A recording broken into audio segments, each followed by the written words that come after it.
I thought it would be appropriate just to spend a few moments talking about Centrelink, because often we get feedback from clients about when they're going travelling or they meet people that say that they seem to meet these people that are living the life of Riley, and then they tell you that they're doing it on Centrelink benefits. How does this happen? So I thought I'd just show you how it happens, and you can decide whether you want to join them or not. So we're going to go through these. There's a fair bit to Centrelink, but we'll just go through some of the very broad, big picture points. That one is there's an asset test and an income test. 95% of the time, the asset test is what applies. So we'll just stick with that. So that you're aware, a couple receives a full pension, from the government, which is $36,300, when their assets are less than $387,500. So, and that pension tapers down and cuts out to zero once assets are above $853,000.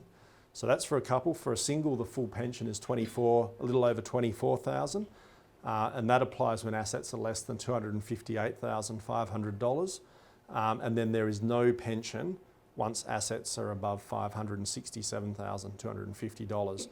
So the key point to take away here is that there is a very strong taper rate with the amount of Centrelink that you get for money you don't have. So putting it another way, if you're eligible for age pension, for every $100,000 you don't have, you receive $7,800 in additional age pension benefits. And that's a risk-free return. And it's a lot better than getting 2% in a term deposit, which is viewed as the conventional risk-free return. I should put a call out at this point on behalf of the Reserve Bank. So the Reserve Bank has lost $8 billion in circulation, and they're wondering where it is. Well, I think if it's a choice of getting 2% in the bank or 7.8% having it under the mattress, I think a very large portion of the population has a very thick, comfortable mattress to iron out the bumps underneath. So using that taper rate, this is an example to show how it plays out. So the first scenario, consider a couple with $800,000 in super and $60,000 in non-financial assets. So they're over the allowable amount of assets, so there is no age pension. This is for a couple that's where they're over 67 years of age. So their income, if they're just living off the income, and I think 7% is a reasonable number to use, their income is $56,000 a year. If we considered the second scenario, and that's a couple with $350,000 in super and say $37,500 in non-financial assets, they are eligible for the full age pension. So they get $24,500 from their super fund, same portfolio, but in addition they get a little over $36,000 in age pension. So that gives them a total income of $60,800. So they actually, someone with half the money gets a higher return. That's how they do it. I think the other thing to be mindful about age pension is I do suspect, and we saw it with the federal Labor government policy, those on age pension seem to potentially get preferential treatment to those without. I think that's something to keep in the back of our mind.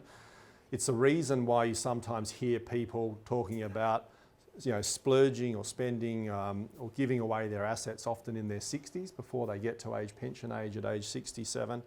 I'd have to say I really am uncomfortable with that as a concept. A 66-year-old has a life expectancy of 20 years. A lot can happen over that period, from an investment market perspective, but also from a health perspective. So I think a bird in the hand is worth two in the bush. So I don't think I could in any instance recommend people doing that, but there are people out there that do recommend that. I won't be one of them. But I do think, particularly when you're looking at a broader family picture and what your goals are, as you move on in life, and particularly as your spending requirements potentially diminish, then taking steps to get the age pension could have some validity. But there's absolutely no right or wrong answer there. It's just that to make you aware that as your assets diminish, your income isn't necessarily going to diminish at all. In fact, it might go up. So if it was a function of wanting to gift money, something to be mindful of is that the most Centrelink will accept in gifting is 10,000 per annum with a cap of 30,000 over 5 years. So assets over $10,000 gifted are deemed an asset for 5 years. So what do you think of that? Everyone's going to go and book a holiday after this, aren't they? Gives you a bit of confidence for the future, David, if things go astray. Yeah. Something to fall back on the middle. I do. I think it's, I mean, if you were relying purely on age pension, that's not a great income to live off in retirement. But if you have a level of assets, then retirement can be pretty good. That's sort of the takeaway that I have from this.